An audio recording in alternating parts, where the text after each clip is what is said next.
We are at our most helpless in the very moments we fall in love.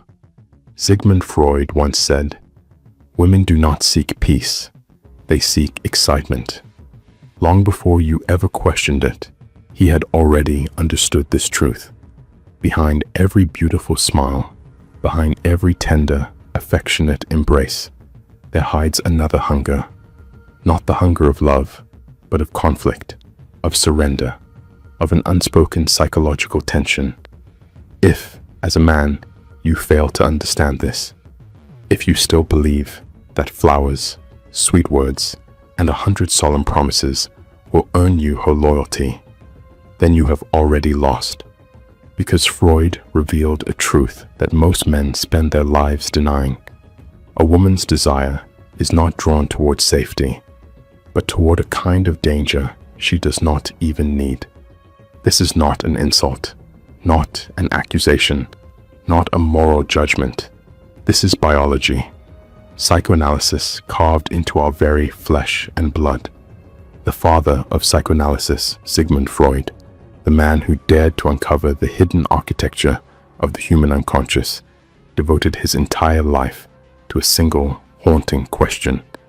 What does a woman truly want?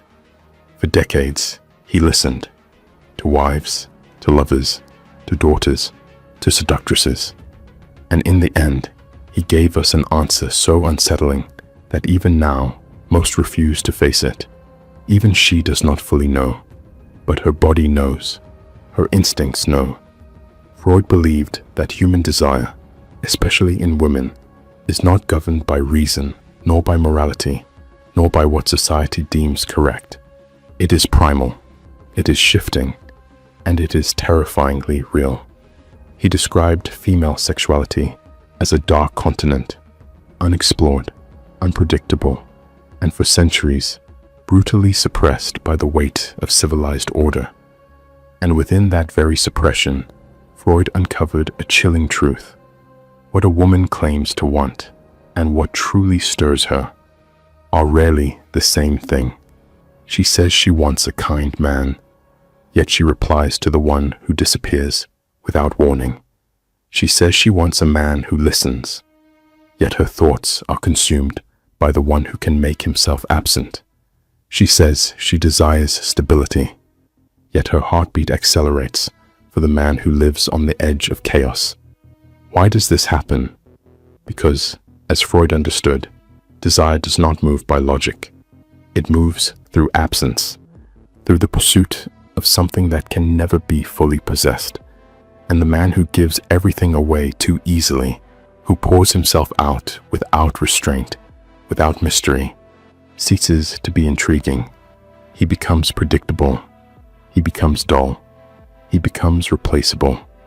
Freud called this the repetition compulsion, a psychological force that pulls us not toward healing, but toward the very things that reopen our deepest wounds. And women, shaped by generations of evolutionary pressure, through selection, through testing, through struggle, are often drawn to the man who creates emotional tension, not out of cruelty, but out of instinct. Because within that tension, when you do not give her your full attention, when you resist her pull, when you remain anchored to your own purpose, she feels something electric, the thrill of uncertainty. And within that uncertainty, she experiences attraction. But no one ever taught you this. You were taught to be available, to be open, to reveal your vulnerability as if it were virtue. You were taught to pour your soul into text messages, to offer your depth like an open book, and to hope that she would honor your honesty. And then you watched as she slowly lost interest, as she grew distant, cold, irritated, indifferent, without explanation. And you thought, something must be wrong with you. But Sigmund Freud would say, no, the problem is not within you. The problem lies in what you were taught to believe about women. Freud once wrote, civilization is built upon repression, especially sexual repression. But repression does not erase desire. It distorts it. And for women, whose roles have historically been bound to modesty, to family, to submission, this distortion creates a double existence. One life, conscious, polite, gentle, nurturing. Another life, unconscious, wild, untamed, drawn toward the very things she is told to avoid. In Asian societies, where family honor and rigid social codes govern nearly everything, this duality deepens. The pressure to be a good girl becomes overwhelming, but the unconscious does not obey rules. It drifts, quietly, stubbornly, toward the man who breaks them. That is why the fantasy of the bad boy never dies, because he represents something ancient, something uncontrollable, a man who refuses to beg, a man whose soul is not for sale. You have seen this in your own life. You gave her everything, and it was still not enough. You answered her calls, took her out, posted her on social media, shared your fears. You opened yourself completely, and still she drifted away, cold, distant, unmoved, because she did not want your openness. She wanted your center, that unshakable part of you that does not bend with her moods, her storms, her emotional tides, the part of you that remains steady in her silence, the part of you that does not panic when she withdraws. She wanted to feel your strength, not through protection, but through your indifference to emotional chaos. Freud once wrote, "Anatomy is destiny," a phrase misunderstood for decades. He did not mean that biology is everything. He meant that our deepest structures, our instincts, our sexual drives, our evolutionary wiring, shape our desires long before thought ever enters the picture. And for women, that desire is not politically correct. It is not clean. It is not romantic. It is raw. And the man who understands this, not intellectually, but through his presence, his posture, his restraint, becomes unforgettable. But you were taught to fear your masculinity, to soften it, to dilute it, to make it safe, to blunt its edge in the name of emotional security. And now, you are confused. Why does she leave? Why does she test you? Why does she provoke you? Pick fights without reason, push you to emotional edges, only to withdraw at the peak of intimacy. Because she does not seek sameness. She does not seek comfort. She seeks your unbreakable nature, the part of you that can walk away without hesitation, the part of you that does not collapse under emotional pressure. And the moment you abandon that, the moment you surrender to her emotional turbulence, you become the very thing she cannot respect, a man who can be controlled. Sigmund Freud did not seek to destroy love. He sought to understand it. He believed that love is never pure. It is always entangled with conflict. Desire cannot exist without tension. And this is the tragedy of the modern man. He wants to be desired and obedient at the same time. He wants to be strong, yet endlessly pleasing.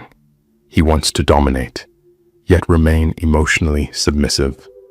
But these are contradictions. Desire demands imbalance. It feeds on polarity, on tension, on the subtle distance between two forces that are never entirely equal. The moment you give her everything, you rob her of the thrill of chasing you. She wants to surrender, but only to a man who cannot be controlled. She wants to give herself, but only to a man whose purpose is greater than her emotions. She wants to belong, but only to someone who does not depend on her to feel whole. And despite all the controversy surrounding Freud, he saw this with ruthless clarity. He did not blame women. He blamed the illusion sold to men, the illusion that keeps them weak, confused, and perpetually heartbroken. You were told that if you showed your wounds, she would stay. You were told that if you proved your loyalty, your consistency, your emotional depth, her devotion would unlock. But Freud would say, it is not vulnerability that stirs a woman's unconscious. It is self-mastery, not control over her, but control over yourself, your discipline, your restraint, your unshakable inner core, your sovereign presence. These awaken her deepest feminine response, not your pleading, not your emotional exposure.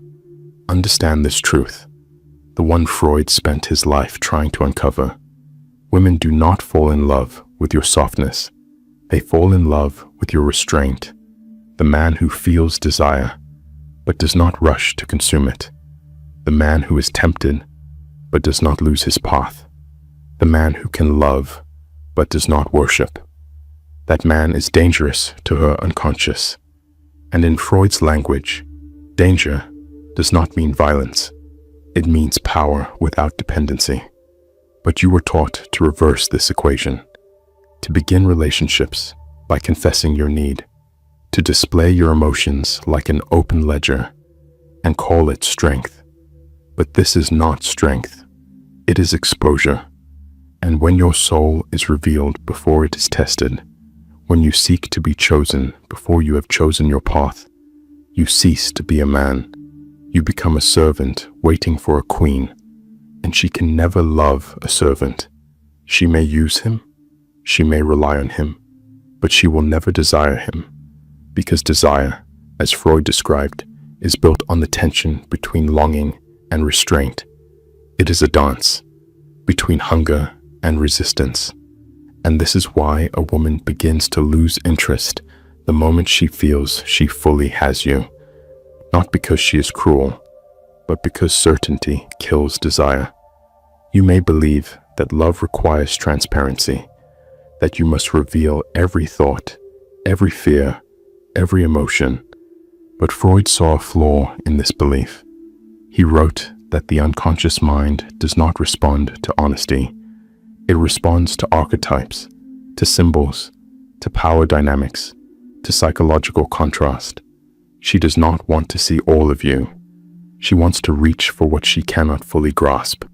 But you, the modern man, armed with therapy, good intentions, and endless self-disclosure, have made yourself too accessible, too readable, too manageable, and in doing so, you have made yourself emotionally safe and sexually invisible, because safety does not ignite desire. Safety does not awaken longing. Safety does not trigger surrender, and the instinct to surrender is ancient. In every myth, every legend, every love story, the feminine does not yield to the obedient man. She yields to the man who has conquered himself. In many Asian cultures, the idea of a patriarch, a man who stands as the pillar of the family, runs deep. He is not led by emotion. He is not shaken by momentary storms. He stands above them, anchored, composed, decisive. And at an unconscious level, women are drawn to such a man who governs his own life. This is why Sigmund Freud placed such importance on structures of control, the ego, the superego, the internal systems that regulate impulse, that restrain chaos. Because a man who is driven only by his primal urges, his emotions, his lust, his cravings, is not a man at all. He is a servant to his own impulses, and no woman will ever respect him. She may play with him, she may use him, but she will never kneel before him. Not in body, not in spirit. The man before whom she surrenders is the man who stands above his own desires. This is the paradox. You do not win her mind by chasing her. You win her by becoming a man who is driven by something greater than her. But you are handed a false map, a map that tells you women value emotional availability over psychological strength, that they want a man who listens more than a man who leads, that they seek equality when what they are truly drawn to is polarity. And this is why so many men today feel invisible, confused, emasculated, because they are behaving in ways that quietly destroy attraction. And then they wonder, why does love fade? Worse, they blame themselves. They assume they are not enough. But Sigmund Freud would say, you are not aligned with your nature, and neither is she. She becomes restless, irritated, unsettled, because what her nervous system truly seeks is a man she cannot shake. A man who lives by principles, not by emotional reactions. A man who does not speak to be forgiven, but speaks to direct. And when she encounters such a man, even if he is not her type, even if he does not fit her imagined ideal, her body remembers what her mind has forgotten. This is a man I can trust without controlling. This is a man I can follow without fear. This is a man who can hold me without needing me. You will not become this man by watching more videos. You become him by rebuilding the architecture of your soul. Freud called this process sublimation, the transformation of primal impulses into higher expression. Your anger, refined into ambition. Your lust, disciplined into focus. Your heartbreak, forged into legacy. And through this transformation, you cease to be a reactive man. You become a creator. And that is the man she desires. Not the man trapped in routine, in comfort, in emotional dependency, but the man who has mastered his own chaos. The man who walks into a room with nothing to prove, because his presence already declares everything. And the more you seek her approval, the further she drifts away. Not out of cruelty, but because desire cannot survive in the presence of emotional begging. Desire demands respect, and respect flows only toward the man who does not kneel. This is the truth Freud understood, the truth most people refuse to accept. A woman is not drawn to your soul until she first respects your spine. Love is not the origin of masculine strength. It is its byproduct. A woman's admiration is earned through silence, through competence, through restraint of need.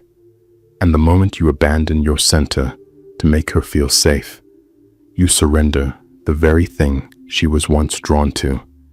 You were taught to lead with your heart. But Sigmund Freud would argue, a man must first lead with his spine, because the moment you trade your masculine core for affection, you do not gain love. You earn silent contempt. She may never say it. She may not even understand it herself, but it reveals itself in her eyes, in her tone, in the slow erosion of her admiration, because she cannot desire a man who has no gravity of his own. She tests you, not because she is cruel, but because her unconscious is searching for a man who will not break, a man who can say no without anger, a man who can walk away without drama, a man who can love her without losing himself. Freud called this the reality principle, the capacity to delay immediate gratification for long-term strength, and the man who cannot delay his emotional impulses, who reacts every time she withdraws, every time she becomes cold, every time she withholds attention, is not a man prepared for respect. He is a child searching for a mother inside the body of a lover. And this is the brutal truth. She cannot be both. One destroys the other. The moment she feels she must nurture you, emotionally regulate you, carry your instability, love begins to die. You think she left because of something you did, but Freud would say, she left because of what you became. You stopped being a force. You became a function, something predictable, something manageable, something she could fully understand. And female desire cannot survive without mystery, without tension, without the unknown. You can be good, you can be loyal, but if you are not grounded in sovereignty, if your life revolves around her presence or absence, then in her eyes, you are not a man. You are an accessory, something that can be replaced. But this is not hopeless.